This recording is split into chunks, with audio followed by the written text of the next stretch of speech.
Kudu balekno perselur. Sampai orang iman itu sampai gudik itu kata syaukah sampai sejengkal kayu kering itu loh. Kalau ngambil dari orang iman di hari kiamat nanti akan ditanya. Ini dulu pernah pinjam kamu pulpen, nggak dikembaliin, nggak islah. Gimana? Kamu perlu pulpen? Nggak, ya Allah, saya pengen kebaikannya orang itu, diambil. Sampai orang ke-25 saudara jamaah, amalan sak gunungnya habis. Tapi yang ngantri masih banyak. Ini dulu pernah salah ke kamu, belum minta maaf, belum islah, belum apa. Gimana? Was, saya minta kebaikannya. Kebaikannya dia udah habis. Ya udah, kejelekan saya diambil. Diambil, ditaruh di situ. Sampai orang ke-50 ini, mulai 25 sampai 50, setiap kejelekannya ditumpuk. Asalnya bawa kebaikan sak gunung, terus jadi kejelekan sak gunung. Allah mengatakan muflis. Disaduk mlebu neraka perselur. Iku wong jamaah, wong iman, wong sing duwe imam, wong sing lulus hisapan. Kalau orang yang nggak lulus hisapan nggak usah dikituin, langsung ke neraka. Yang begini-begini ini orang yang lolos saudara jamaah. Ya kita-kita ini ya di masjid ini loh. Makanya kalau salah-salah dengan siapa saudara, islahkan. Minjem opo zaman tahun biyen, minjem apa? Islahkan. Saya diceritai ibu saya saudara jamaah waktu saya pulang dari Amerika. Nggak tahu siapa di sini ya. Tapi cerita ini jangan marah kalau yang melakukan ya.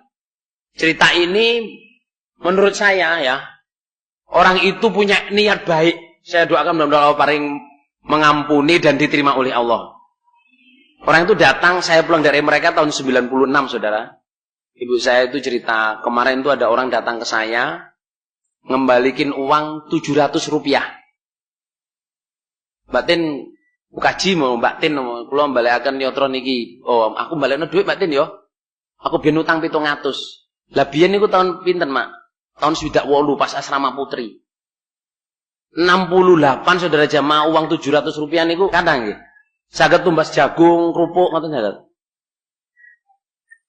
Napa kira-kira tumbas waktu niku? 700 rupiah tahun 68 apa? Pokoknya di bawah 6 itu saudara, 6 bulan. Pas asrama-asramaan itu. Apa? Kenapa? Tahun 68, 700 rupiah. Hah?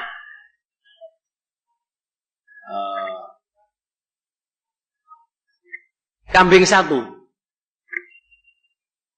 Pokoknya kalau menurut ibu saya itu ya lumayan banyak. Tahun 68, pokoknya sebelum 68 itu uang 700 rupiah datang ke ibu saya tahun 96 apa bae itu datang. Ibu saya cerita bahwa terus Mbak Tin niki islah nggih niki utang kula biyen. Ya udah bunti Mbak. Diambil 700. Halal nih, halal. Ibu saya masuk rumah pakai baju, pakai kudung, masuk masjid itu terus uangnya itu dimasukin di kotak. Kotak masjid pokoknya nggak tahu di mana. Pulang ibu saya. Saya bilang terus, ya ini nasihatin saya. Yang ini gile, 700 iki nek aku njaluk. Kalau saya minta bunganya sesuai dengan zaman dulu haram. Orang ini udah niat baik. Supaya bisa berbunga dengan benar-benar, saya masukin kotak karena 700 saya mau beli apa ini? 700 rupiah untuk beli apa? Caranya gitu, dapat uang 700, bawa ke masjid, masukin kotak, dilipatkan oleh menjadi 700, dilipatkan ila Masya Allah. Tapi saya belajar betul dari ibu saya ini, Masya Allah. Super cerdas, menurut saya saudara jamaah itu super cerdas. Nggak marah, nggak apa, datang ke masjid, dimasukin kotak, minta double kepada Allah. Dan ini dua islah.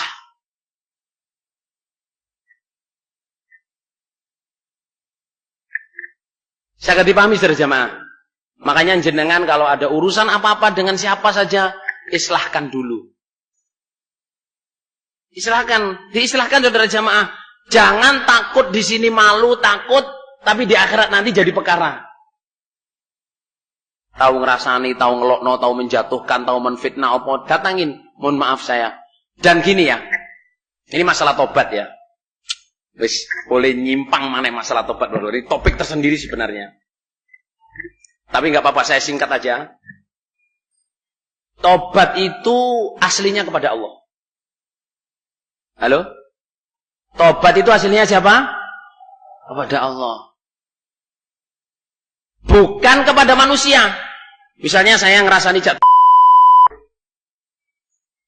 aku Cak ngerasani sampean Cak ngene. Wis aku tobat nang Gusti Allah tak cekno sampean yo. Sampean sing longgar ati. Umpama mohon maaf ya, Cak kali itu aku. Saya dengan Cak enggak ada urusan saudara jemaah. Kali itu urusannya Cak. Tapi saya sudah tobat kepada Allah. Karena yang membuat peraturan enggak boleh ngerasani itu siapa? Allah. Kita tobat kepada Allah, kepada Cak cuma mempersaksikan. Kecuali kalau saya ngambil barang. Barang sampean tak jupuk biyen, tak ijoli iki yo. Ya wis gak apa-apa. Sama mau wis gak gelem. Wis tak ijoli sing luwih meneh. Gak gelem, tapi aku tobat nang Gusti Allah iki sampean trimo gak apa-apa, gak sampean trimo gak apa-apa. Kita berarti sudah clear aslinya kepada Allah. Karena apa? Mengambil barangnya Cak ini itu larangan Allah. Bukan larangannya Cak, larangannya Allah. Lah, saya sudah mengembalikan. Lah, perkara dia ridho atau tidak ridho, itu urusannya Cak. Bisa sudah tobat dan saya sudah usaha sampai saya libatkan 100 Cak ini anu, wis gak wis pokoke tak tagih nduk dina kiamat. Ora iso. Soalnya sudah diislahkan di sini. Ngerti apa batin Pak Dulur? Jadi tobat itu ya misalnya ngelokno ngrasani apa saja. Ya. Sudah minta maaf orangnya, tidak ada ampun bagimu. Well, itu urusan kamu. Saya sudah tobat, saya sudah minta islah. Kamu nggak mau ya sudah. Di hisapan nanti kita enteng, saudara. Sebab tobat itu aslinya kepada Allah. Lah Bapak Imam saudara mensyaratkan tobat itu ada 4. Pertama, mengakui kesalahan, membaca istighfar, berjanji gak akan ngulang, sanggup menunaikan kafaroh. Ini ternyata Syekh An-Nawawi saudara jamaah sudah menulis seperti itu. Kan banyak sekarang tuh orang-orang yang ngaku Salafi Indo itu. Wah, tobat itu karang Haji Nur Hasan itu. Teori dia untuk menumpuk duit. Nggak ada itu orang-orang dulu nggak ada yang namanya surat tobat-tobat nggak ada. Jangan buka di sarahnya Syekh Nawawi saudara jemaah. Yang namanya tobat itu beliau menyebutkan ada 3. Mengakui kesalahan, membaca istighfar, dan berjanji nggak akan ngulang. Lah, kalau ada Syekh mengatakan Syekh Nawawi itu yang menafsirkan itu loh. Yang menafsirkan Muslim. Tafsir Muslim itu ada namanya tafsir apa? Syarh An-Nawawi. Syarh An-Nawawi. Syekh Nawawi itu menerangkan dan beliau itu mangkul. Lah Bapak Imam juga mangkul sama istilahnya dengan Syekh Nawawi itu. Kalau Bapak Imam ditambahin, saya yakin ada Syekh lain yang mengatakan harus dengan kafaroh karena setiap ulama itu kan ada apa? Ijtihad dan pendapatnya sendiri-sendiri tapi berdasarkan ilmu yang dimiliki. Bapak Imam membuat itu enggak ngawur saudara, ada yang ditiru sebelumnya. Sanggup menunaikan kafaroh desit. Terus saudara jamaah yang perlu semua jamaah perhatikan ya. Terutama para pengurus. Ini memang gangguannya iblis saudara ya. Kalau ada orang tobat dari kesalahan. Itu berarti dia lebih mulia daripada orang yang salah tapi nggak mau tobat.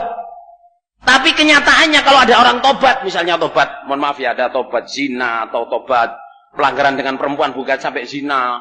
Itu yang ngolok-ngolok saudara wis. Malah imamnya ngomong, "Lho, dak niku lho. Kelakuane koyo ngene." Padahal at-taibu minadz-dzam kamala dzambala. Orang yang tobat dari kesalahan berarti seperti enggak dosa lagi. Oh itu dikirim ke Wonosalam, kena kafaro itu. Padahal dia tobat itu lebih mulia daripada ribuan orang jamaah yang salah enggak mau tobat. Takut dinilai orang ke Wonosalam. Orang tobat itu mulia saudara jamaah. Kalau udah tobat ya sudah.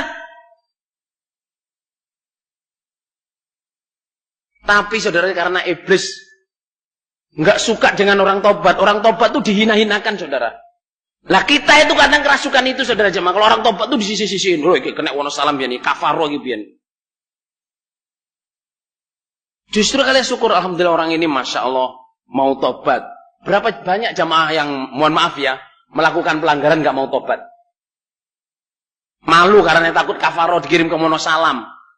Karena memang setan gitu saudara, nggak mau orang itu tobat. Sehingga orang tuh dibuat kalau orang tobat tuh diolok-olok, disisih-sisihkan. Nah wis tobat ya wis berselur. Kayak Cak Doir itu loh. Yang saya ceritakan kemarin, logika agama saudara jamaah. Imam desa dikasih duit untuk bangun masjid, dipakai bangun rumah, rumahnya dijual, duitnya untuk transmigrasi. Kan harus nongkoman nih Bos dulu nggih. Cak dari jawabnya cuman, ya kalau ketemu dinasehatin supaya tobat, udah, finish. Lah nanti kalau nggak ketemu gimana? Ya wes ben. Lah itu kan nggak kapok, udah. Lah iya, wis kon tobat, nek ketemu ya wis. Lah terus masjid saya bagaimana? Ya masjidmu dibangun. Lah duitnya mana? Ya tak kei bolon. Insyaallah jemaah. Ya kadang kita ini ya dengan orang tobat itu kadang-kadang diceng terus para saudara jemaah. Padahal bisa tobat ya sudah saudara jemaah. At-taibu minadz-dzambi kaman la dzambalah. Orang yang mau tobat itu berarti enggak punya dosa. Lebih baik, mohon maaf ya, kalau di umpama yang tobat-tobat ya, seumpama dipermalukan, lebih baik tobat dipermalukan di bumi ini daripada nanti akhirat zaman tobat. Oh enggak, tobat di dunia, di akhirat dipermalukan oleh Allah. Bawa amalan banyak tapi hancur. Na'udzubillah min dzalik. Muga-muga Allah paring barokah. Alhamdulillah jazakumullah khairan. Assalamualaikum warahmatullahi wabarakatuh.